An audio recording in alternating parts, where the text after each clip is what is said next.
You're 22, Moscow, 1960. You were born into this.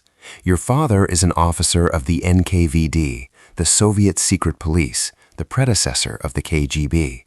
He works in the same building on Lubyanka Square that you will one day work in. Your older brother, Vasily, is already training to become a KGB illegal in Directorate S.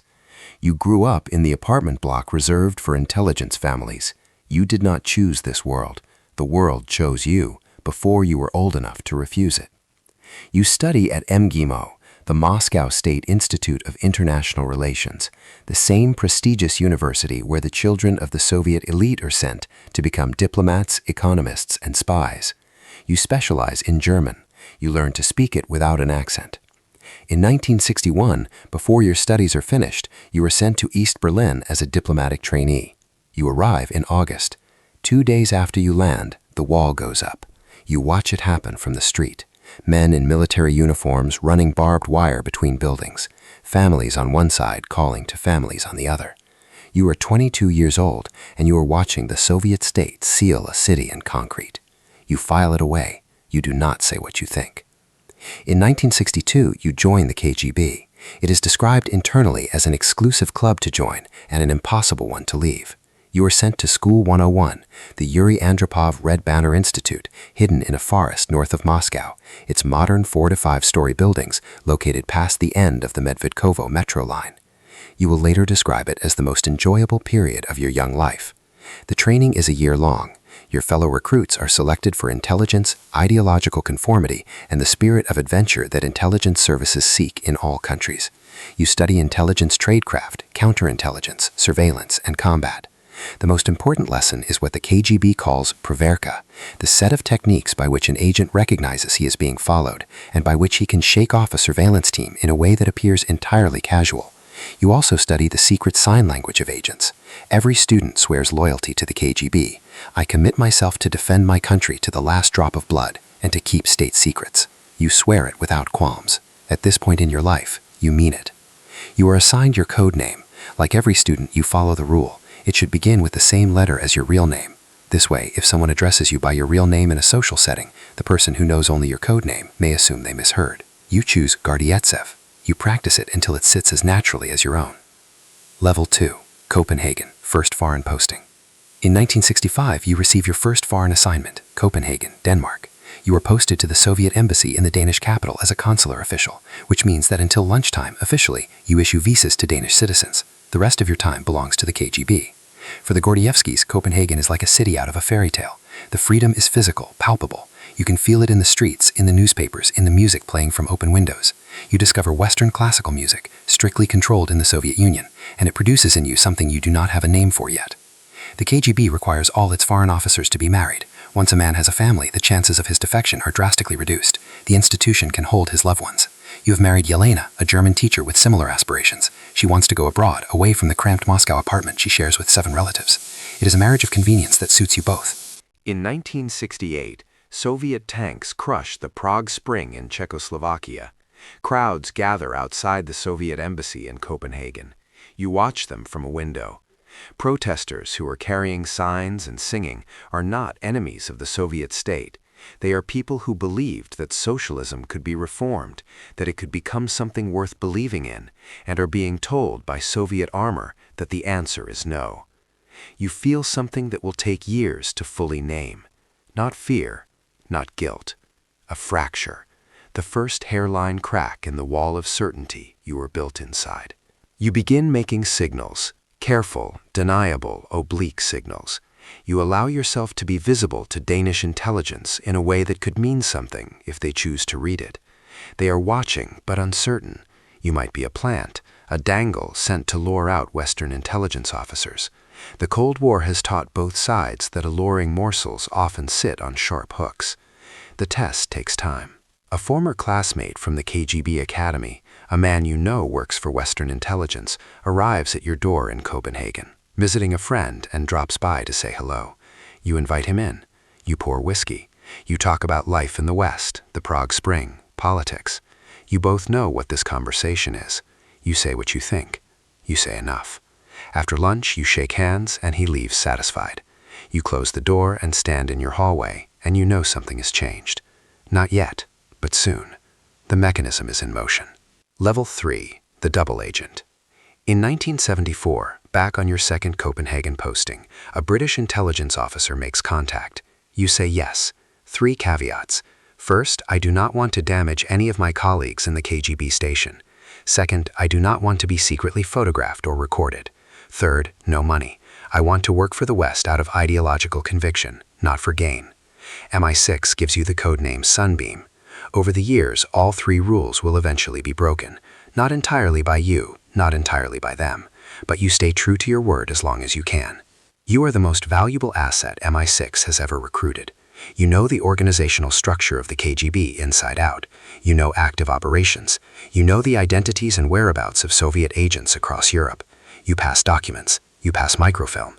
You brief your MI6 handler twice a month at a secret location in the suburbs of Copenhagen. The risk every time's absolute.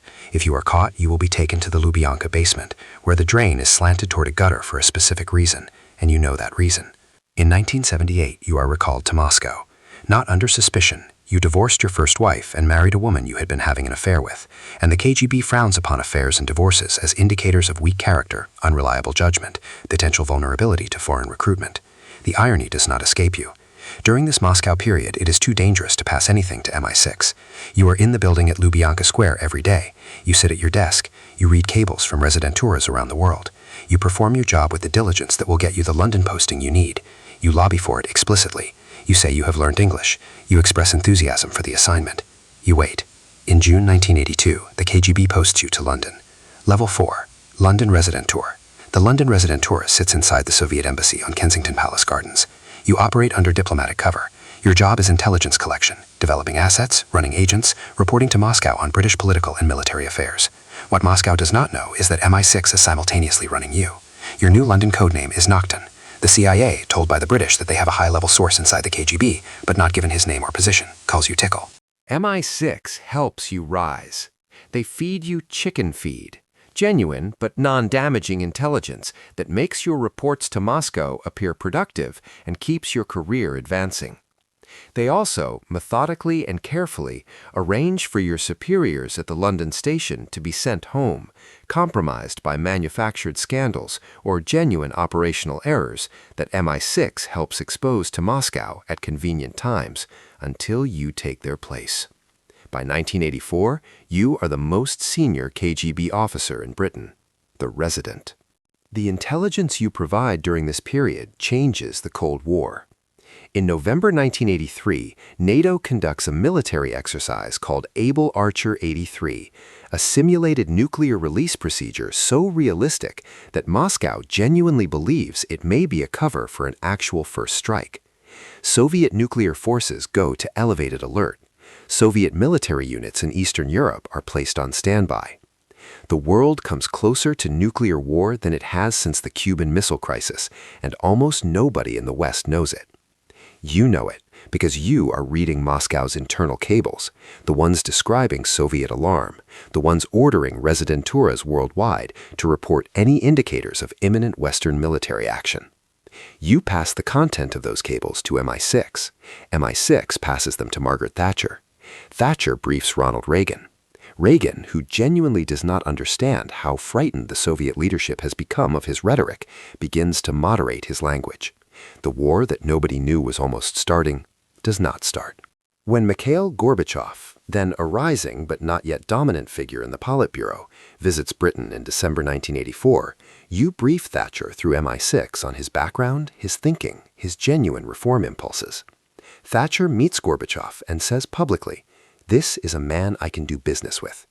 This sentence changes Western policy toward the Soviet Union. You wrote the briefing that made it possible. Operation Ryan is running through all of it. Andronov's directive, launched in May 1981, instructing all residenturas worldwide to monitor 40 specific indicators of a potential NATO nuclear first strike, reaches you in London as a standing operational requirement. Level 5, recalled. In late April 1985, you are promoted. KGB Station Chief, Resident Designate in London. The most senior Soviet intelligence officer in the United Kingdom. MI6 is expecting the intelligence jackpot of the Cold War. You are expecting the same. Then the telegram arrives. May 16, 1985, Moscow is summoning you back, supposedly to be formally anointed as London resident by KGB leadership. Inside you, a low terror begins to move. Something is wrong. You cannot name it precisely. You have not been told what is wrong, but 16 years in this service have given you a specific instinct for the texture of a trap.